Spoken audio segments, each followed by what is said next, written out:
बिस्मिल्लाहिर्रहमानिर्रहीम। मुअज़्ज़िज़ व्यूअर्स, आज जिस टॉपिक पे हम बात करने जा रहे हैं वो एक कॉमन प्रॉब्लम है हमारे माशरे का।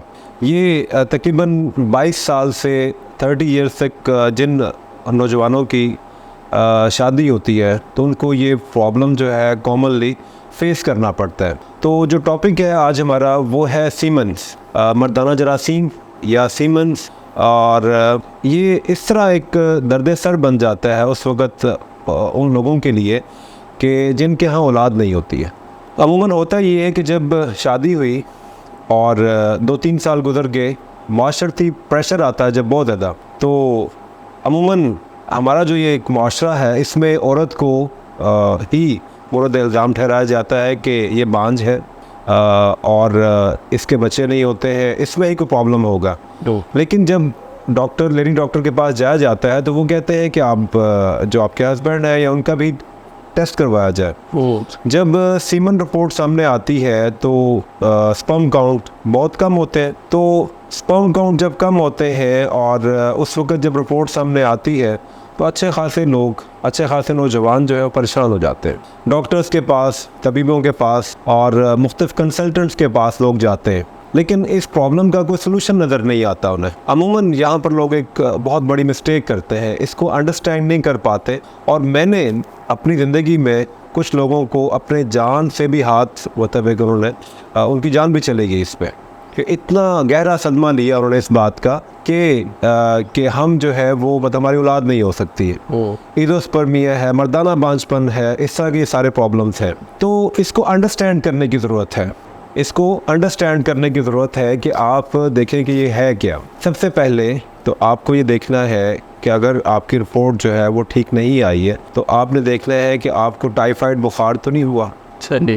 गुज़िश्ता मुस्तकबिल करीब या बईद में आपने देखना है कि 8-10 साल पहले या 5-6 साल पहले शादी से पहले आपको मम्स का प्रॉब्लम तो नहीं हुआ। कनपेड़ जिसे कनपेड़ कहते हैं। आपको कोई ऐसी बीमारी कि आपके बाल गिर गए थे तो आपने उसका ट्रीटमेंट लिया और लंबे अरसे तक आपने मेडिसिन खाई, राइट? तो भी मसला होता है। जब भी आप एंटीबायोटिक जो है वो लंबे अरसे के लिए इस्तेमाल करेंगे तो आपको ये प्रॉब्लम आएगा। इफेक्ट करते हैं वो जो भी मेडिसिन आप जो हैवी डोज ले रहे हैं, 500 mg की मेडिसिन आप ले रहे हैं और सुबह शाम ले रहे हैं आप, तो आपके जितने भी बैक्टीरियाज हैं वो सब पे मतलब जो आपकी बॉडी के लिए है उनको भी ख़त्म कर किल कर देगी वो। अच्छा। तो आपका स्पर्म काउंट जो है वो लो होगा ही होगा। तिब्बी नुक्ता निगाह से सबसे पहले हम जो है अपना जो मिजाज है उसको दुरुस्त करेंगे।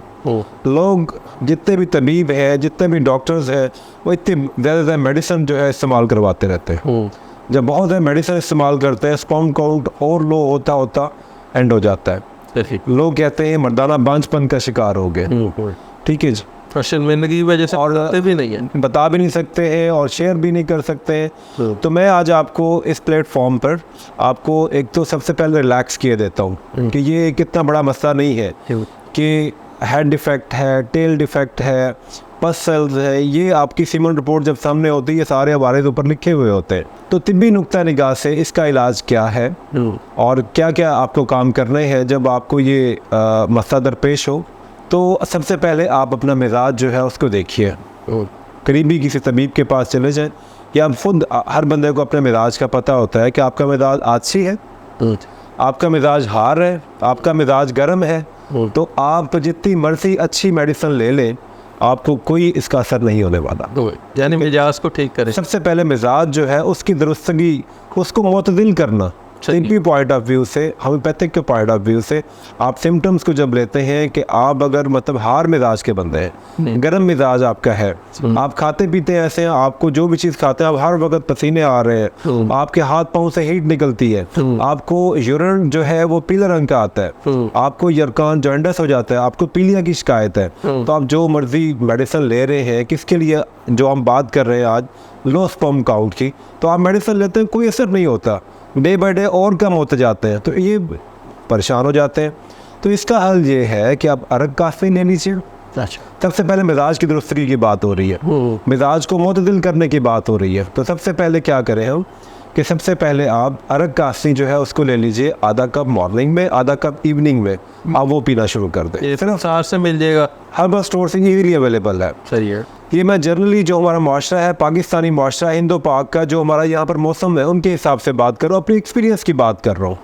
इसके साथ आप शरबत कास्ती जो है वो ले लीजिए, 3 टेबल स्पून जो है मॉर्निंग खाने के बाद, 3 टेबल स्पून इवनिंग आप लेना शुरू कर दें। जो ही आप देखेंगे कि आपकी ओवर हीट जो है वो ख़त्म हो गई, नॉर्मलाइज हो गई, आप खुद फील करेंगे कि आपके सर से, आपके हाथों से, आपके पाँव से, आपके गुर्दे से, मसाने से, आपके मैदे से हीट जो है वो ख़त्म हो गई है। ओवर हीट जो बॉडी में है, जिसकी वजह से आपका कदर भी मतलब ख़राब हो जाता है। सफरावी मादे जब बहुत ज़्यादा बढ़ जाते हैं तो इस वजह से ये सारी अवारिज़ होते हैं। ठीक है जी, आपने मेरी बात अंडरस्टैंड की है। ये सारे जो मैंने चीज़ बताई है, इतनी भी नुक्ता नज़र से मैंने बताया। उसके बाद अब बारी आती है कि आप जो है अपना सीमन जो है उसका इलाज कीजिए। जब तक आपका जो मिजाज है मोतदिल नहीं होगा तो वो जो है क्लोज, मतलब कि उसको आप ठीक नहीं कर सकते। तो इसका जो मैं आपको इलाज अब हमने जो करना है तो उसमें जो है मैं आपको एक नुस्खा आपकी नज़र किए देता हूँ। जी। अब आप सीमन का इलाज जहाँ से मर्जी करवाएं। जब आपका बॉडी का जो मिजाज है वो मोतदिल हो गया है, अब आप ये नुस्खा इस्तेमाल करेंगे, अल्लाह पाक के हुक्म से आपको ये असर भी करेगा। आपका इज़ोस्पर्मिया, आपका लो स्पर्म काउंट जो है वो जो है काफ़ी इनहेंस हो जाएंगे। ये नुस्खा जो मैं आपको आपकी नज़र करने जा रहा हूँ आपको, ये सीमन बैंक के नाम से मौसूम है। सही। मेरा पर्सनली काफ़ी मैंने इसको यूज़ किया है, बहुत सारे लोग इससे मुस्तफ़ीद हुए हैं। आप भी यूज़ करें, लोगों को यूज़ करवाएं और दुआओं में याद रखें। तो सबसे पहले सीमन बैंक जो ये हमारा नुस्खा है, जो हमारी रेमेडी है, इसमें मोस्टली सफ़ेद इंडिया ये 100 ग्राम ले लीजिए, सालब मिस्री 50 ग्राम ले लीजिए, पंबा दाना ये भी 100 ग्राम ले लीजिए, सिंघाड़ा ये भी 100 ग्राम ले लीजिए। आड़ा लेंगे हम जी, फुश सिंघाड़ा यूज़ होगा। जी। ठीक है जी। छिलका इसबगोल ये भी 100 ग्राम लेंगे। कुदा मिस्री जो होती है वो आप 1 पाव 250 ग्राम लेंगे। छिलका इसबगोल को इसमें पीसना नहीं, बाकी सब चीज़ों को आप जो है वो बारीक पीस लीजिए और इसका पाउडर बना लीजिए। बाद में छिलका इसबगोल इसमें ऐड कर लीजिए, कुदा मिस्री इसमें ऐड कर लीजिए और सबसे आखिर में इलायची जो होती है, खुर्द छोटी इलायची जो है वो उसका पाउडर बना के 50 ग्राम ये भी इसमें ऐड कर लें। ये इसको आप एक शीशे के कंटेनर में सेव कर लीजिए और रात को आप इसको 1 कप दूध के अंदर मिक्स करके इसको आप रख दीजिए। सुबह उठ के इसको आप अच्छी तरह मिक्स कर लीजिए। ये जैसे खीर होती है इस तरह बन जाता है। और ये सिर्फ एक आम चीज़ें नहीं है, ये आजमूदा चीज़ें और सदियों से ये इस्तेमाल होती भी आ रही है। आप इसको यूज़ करेंगे और 1 महीने बाद 2 महीने बाद अपना सीमन टेस्ट करवाएं तो आपका इंशाल्लाह जो रिक्वायरमेंट है और ये पूरी हो जाएगी। जी, मैंने बहुत सारे लोगों को यूज़ करवाया, ज़ीरो थे और मिजाज दुरुस्त करके सबसे पहले मिजाज की दुरुस्तगी की गई, उसके बाद उनको ये नुस्खा यूज़ करवाया गया, अल्लाह पाक ने करम फरमा दिया। अगर सर आपसे कोई लेना चाह रहा है या उसको समझ नहीं आ रही कंसल्टेंसी, तो वो हमारे से कंसल्ट कर सकते हैं, वो हमारे से पूछ सकते हैं। बायो में हमने अपने वो दिए हुए नंबर दिए हुए और इसके अलावा आपसे परचेज करना चाह रहा हो बना बनाया, हमारे पास बना बनाया भी होता है ये।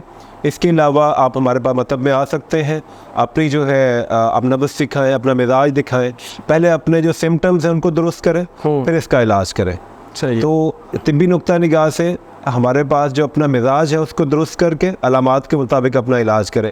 ये नहीं कि आपका लो स्पर्म काउंट आ गया, आप परेशान हो जाए, इसका इलाज पॉसिबल है। इज़ोस्पर्मिया का इलाज भी पॉसिबल है और ज़रूर इसका इलाज करना चाहिए। सही। ये हमारी आज का टॉपिक था। बहुत शुक्रिया जी, आपने अपना टाइम दिया। Thank you very much. आप तशरीफ़ लाए हमारे पास आज। बहुत शुक्रिया सर, आज हमारे पास आए, बहुत खुशी। असद भाई हमारे पास तशरीफ़ लाए, अब्दुल राफ़ी भाई हैं, बाकी आप तमाम लोगों का बहुत शुक्रिया, आपने हमें सुना। तो इस तरह हम ये सेशंस करते रहेंगे इंशाल्लाह। इसका आम जो लोग हैं उनको इसका काफ़ी फ़ायदा होगा। जी बिल्कुल बिल्कुल, बहुत शुक्रिया, बहुत शुक्रिया, हमें याद रखें। Thank you very much, thank you very much.